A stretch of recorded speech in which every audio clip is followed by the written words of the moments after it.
সময়ের কথা বলছি, জুন মাসের ছবিটা আপনাদেরকে দেখাবো। জুন মাসেই তো ভয়ঙ্কর আগুন লাগে অ্যাক্রোপলিস মলে, তারপর 1.5 মাস বন্ধ রাখতে হয় এই মলটি।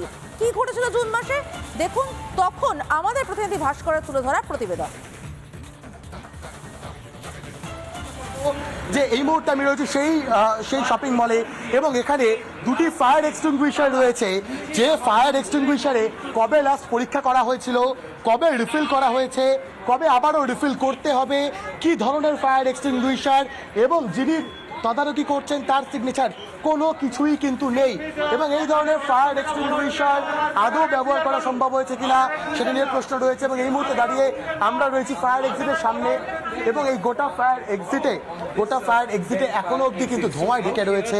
এবং নিঃসন্দেহে একটা অভিযোগ বারংবার সামনে এসেছিল যে এই ফায়ার এক্সিটের একটা অংশ ব্লক করে রাখা ছিল, যে কারণে যারা এখানে বিভিন্ন সংস্থার কর্মী বা যারা তারা নামতে অনেকটাই বিপাকে পড়েছেন। এবং এই মুহূর্তে দাঁড়িয়ে যে ছবিটা দেখাবো এটা একটা fire extinguisher fire exit.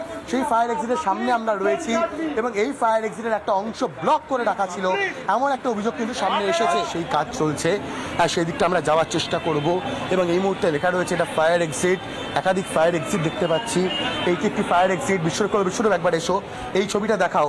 Fire এক্সিটের মধ্যে কিন্তু একটি প্ল্যাকার্ড, একটি কাঠের টুকরো দিয়ে সম্পূর্ণ অর্ধেক রাস্তা কিন্তু ব্লক হয়ে রয়েছে। এই অভিযোগ বারংবার সাধারণরা করেছিলেন যে ফায়ার এক্সিটের একটা অংশ ব্লক, একটা অংশ পুরো ব্লক। এবং বিশ্বরূপ এই ছবিটাও দেখাও। এই ফায়ার এক্সিটের ভিতরের একটা অংশ, অর্থাৎ যে সিঁড়ি, সেই সিঁড়ি কিন্তু একটি যে হোর্ডিং বা একটি যে স্ট্যান্ডি, সেই স্ট্যান্ডি দিয়ে ব্লক। দাদা যদি সম্ভব হয় একটু দরজাটা যদি একবার খোলেন। ভেতরে একটা রাস্তা ব্লক কেন? ভেতরের রাস্তাটা ব্লক কেন? সেটা আমাদের ম্যানেজমেন্ট বলতে পারে। ভেতরের রাস্তাটা ব্লক কেন?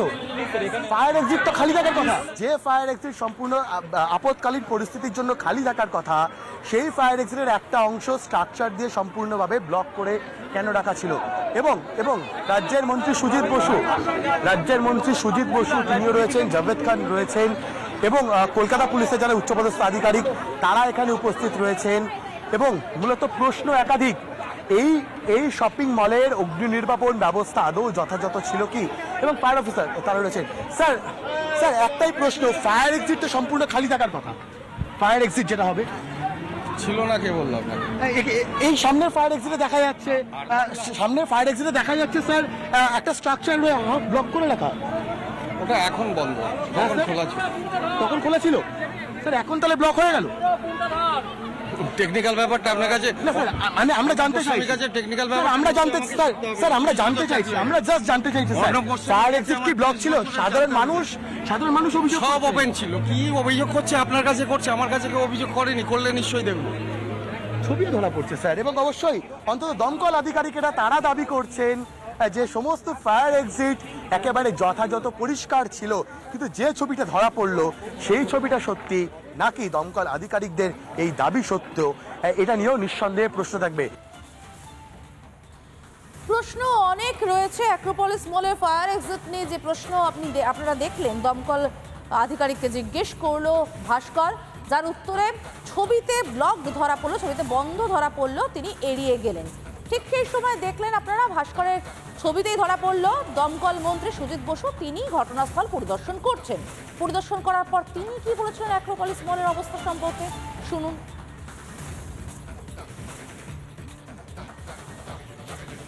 তো শপিং মল আছে, কটা অডিট আমাদের হয়েছে, কোথায় যদি অডিট না হয়ে থাকে কেন হয়নি সেগুলো জানাতে বলেছি। যদি কেউ দোষত্রুটি থাকে সেটা সে যেই হোক, যত বড় লোকই হোক, সেটা আইনগত যা ব্যবস্থা নেওয়া সেটা আমি আর রিপোর্টের জন্য অপেক্ষা করছি।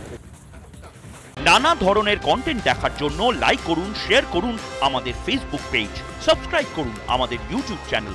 পাশাপাশি অন্যান্য ব্রেকিং নিউজের জন্য অবশ্যই চোখ রাখুন রিপাবলিক বাংলায়।